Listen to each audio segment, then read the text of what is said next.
حتما برای شما هم پیش اومده که حین حرکت دادن مفصل یا بدنتون صدای تق تق به گوشتون بخوره.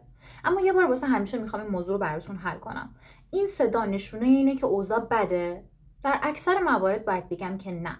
این صداها که بهشون کریپتوس گفته میشه بخشی از عملکرد طبیعی بدن ما هستن. حالا علت ایجادشون چیه؟ توی مفصل‌های ما مایعی وجود داره که به حرکت روون اون مفصل کمک بکنه. داخل این مایع گازهایی مثل نیتروژن، دی اکسید کربن و گازهای دیگه‌ای وجود داره که اون مایع و مفصل رو تغذیه رسانی بکنه.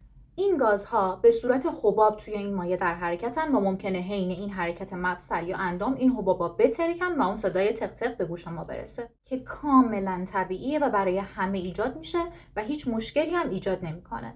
اما چه موقعی باید نگران این صداها باشیم؟ اگر این صداها با درد، محدودیت حرکتی، تورم یا سابقه آسیب همراه بودن، اون موقع شاید بتونه نشونه یه مشکل باشه. پس دفعه بعدی که این صداهای تق تق رو شنیدی یاد این کلیپ من بیفت و دیگه اصلا نگرانش نشو.